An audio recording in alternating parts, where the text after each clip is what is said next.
She was just a teenager, found lifeless beside a Texas highway. No name, no identity, and no answers. For 41 years, she was known only as Walker County Jane Doe. This is the story of how Sherri Ann Jarvis was lost and finally found. On November 1st, 1980, a truck driver traveling past the Sam Houston National Forest saw the nude body of a teenage girl lying in grass about 20 feet from the shoulder of Interstate 45, roughly 2 miles north of Huntsville, Texas. He called police at 9:20 a.m. At the scene, investigators estimated she had been dead for about 6 hours, placing the time of death near 3:20 a.m. that morning. They recorded a thin gold chain around her neck with a rectangular brown pendant holding a smoky blue or brown glass-colored stone.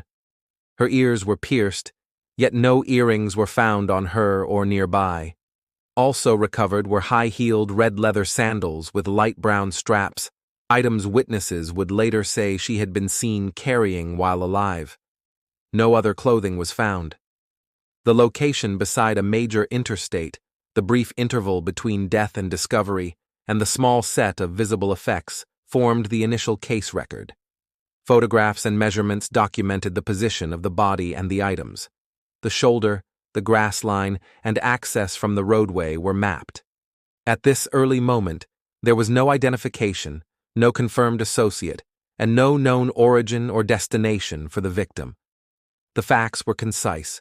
A teenager by the roadside within hours of being alive, a necklace on the body, red sandals nearby, and the rest of her clothing missing. From that morning forward, investigation grew. The opening scene stayed defined by time and limited evidence beside Interstate 45. The Harris County medical examiner documented a profile of the decedent. She measured approximately 5 feet 6 inches, weighed between 105 and 120 pounds, and had hazel eyes. Her hair was light brown, about 10 inches long, with a possible reddish tint. There was no evidence of color treatment. Her fingernails were bare, while her toenails were painted pink. Distinctive features included a 1.5-inch vertical scar at the edge of the right eyebrow and an inverted right nipple. Overall health indicators, good nutrition and excellent dental care, suggested a middle-class background. The cause of death was certified as asphyxia due to ligature strangulation, possibly inflicted with pantyhose. Fragments of pantyhose, together with the victim's underwear, were found inside the vaginal cavity and were likely placed there to prevent bleeding during transport to the dump site. The examination concluded that she had been assaulted with a large blunt instrument, both vaginally and anally. Whether conventional rape occurred could not be determined, because no biological evidence of that form was identified at the scene or during the post-mortem. Signs of severe beating were present across the body. The lips and right eyelid showed extensive swelling. In addition, a deep, visible bite mark was documented on the right shoulder. These medical findings established the manner of death, outlined injuries inflicted before death, and provided physical characteristics that later guided comparisons with missing person records and supported the case's eventual identification work. Eyewitness accounts gathered after public appeals described the victim's movements within the 24 hours before her death. At approximately 6:30 p.m. on October 31st, a girl matching the decedent's description, appearing disheveled, exited a blue 1973 or 1974 Chevrolet Caprice with a light-colored top, driven by a white male at the South End Gulf Station. She asked for directions to the Texas Department of Corrections Ellis Prison Farm. After receiving directions, she left the station on foot and was later seen walking north on Sam Houston Avenue. A short time later, she appeared at the Hitch and Post truck stop alongside Interstate 45, where she again requested directions to the Ellis Prison Farm, stating that a friend was waiting there. A waitress drew a map and handed it to her. In their brief conversation, the girl claimed she was 19 years old and said she was from either Rockport or Aransas Pass, Texas. When the waitress questioned that age and asked whether her parents knew her whereabouts, the girl reportedly replied, "Who cares?" Witnesses consistently described her clothing as blue jeans, a dirty yellow pullover, and a white knit sweater with large pockets extending past the waist. They also noted that she was carrying red high-heeled sandals with light brown straps. These observations, recorded by multiple people, became critical timeline anchors. The accounts located the girl in public spaces, identified a car and driver she had exited, and documented requests for directions to the same destination. Together, the reports outlined her known route through Huntsville before the discovery beside Interstate 45. Investigators pursued the Ellis Prison Farm lead first. Inmates and employees were canvassed and shown mortuary photographs of the victim, yet no one recognized her. A detective later noted that only one inmate was of similar age, and investigators could not establish a connection. With the prison lead fully exhausted, attention turned to the locations the girl had mentioned to the waitress. Teams traveled to Rockport and Aransas Pass to confer with local law enforcement and school staff, checking whether any missing female matched the victim's physical description. Numerous Texas high school yearbooks were reviewed in parallel to widen the search. Despite these efforts, no matching report or school record surfaced, and no identification followed from the local checks. Authorities also broadcast appeals in those communities to develop tips. While these appeals did not generate a name, the possibility remained that the girl could have come from the general region she named. This phase of the inquiry demonstrated a methodical approach. Follow the most concrete statements, verify them with institutions, and document negative findings. By eliminating immediate possibilities at the prison and in the 2 coastal districts, investigators created a clearer view of what was not known. The victim's identity, origin, and associations remained unresolved, and no link to family or school systems could be confirmed during this early investigative period. On January 16, 1981, the unidentified girl was laid to rest in the Atticus Addition at Oakwood Cemetery in Huntsville, the city where she had been found. The burial followed an open casket funeral, arranged despite the absence of a name. A donated tombstone from Morris Memorials marked the grave.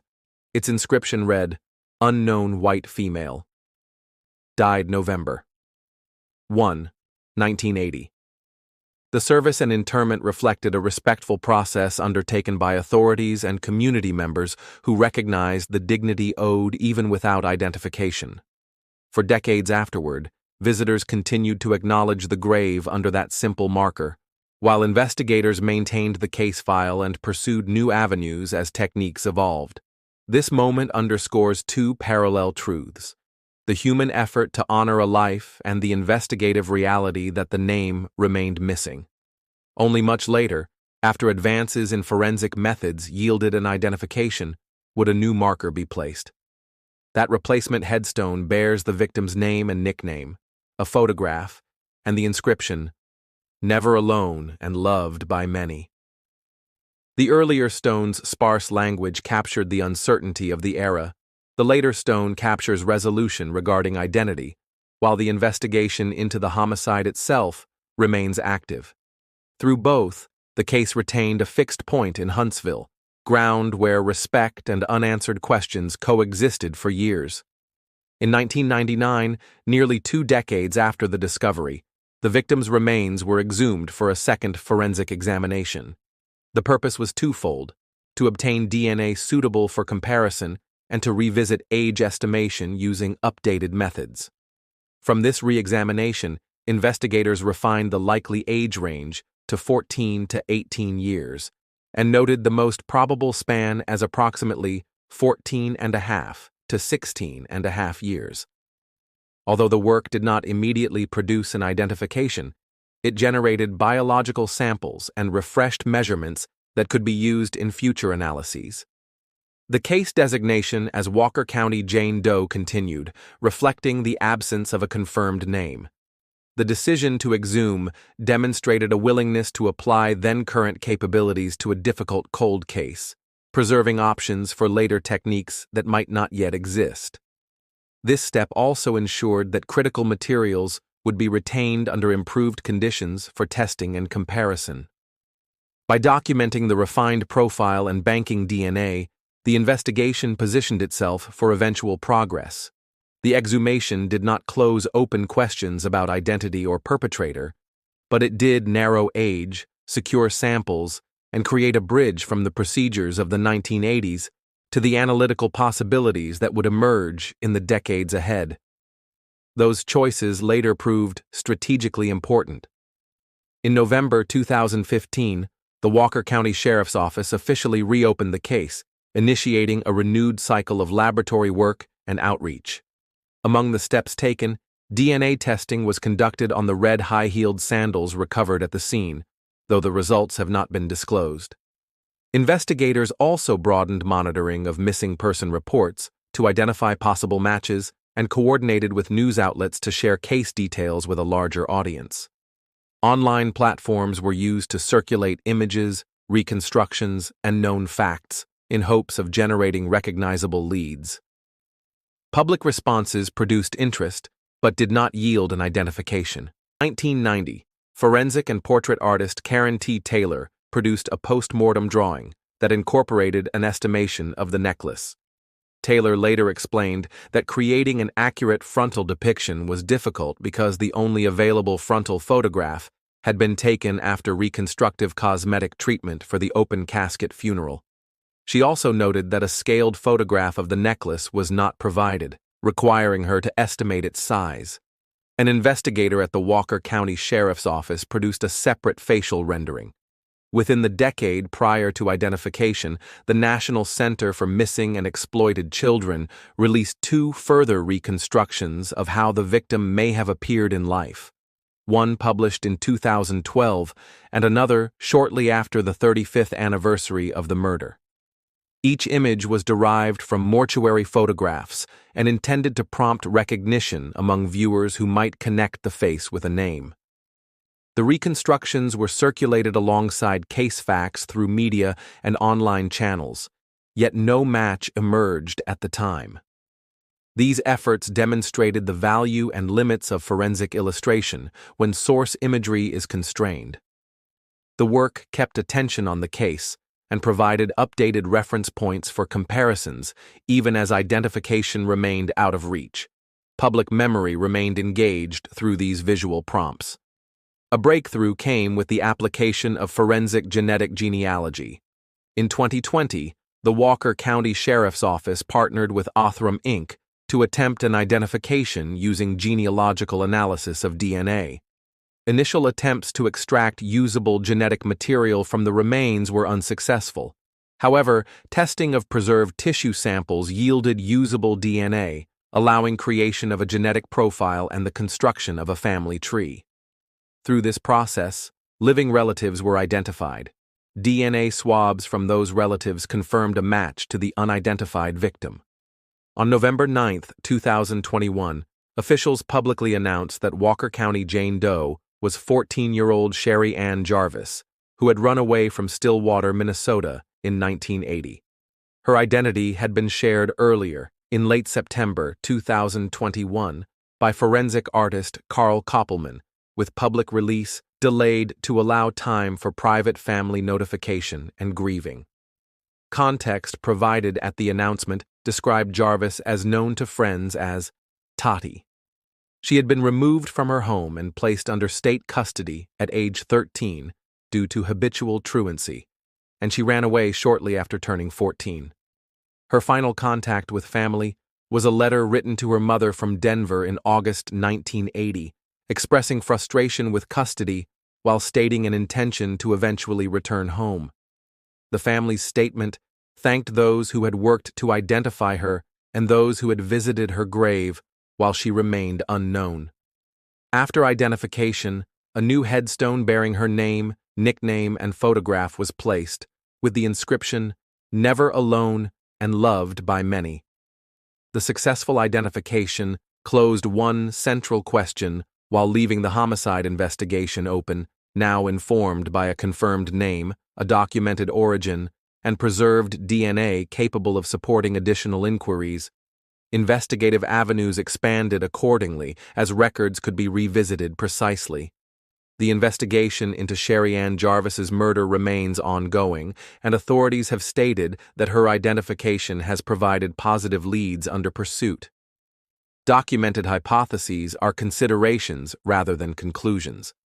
One noted hypothesis, advanced by journalist Michael Hargraves, proposed the possibility of a female assailant. The reasons cited were the absence of semen, the object-based assaults, and the location of the bite mark on the right shoulder. Counterpoints within the record complicate any firm inference. The necklace remained on the body, yet the victim's ears were pierced without earrings present, and most clothing was missing from the scene. These mixed indicators caution against assuming offender characteristics from a small set of behaviors.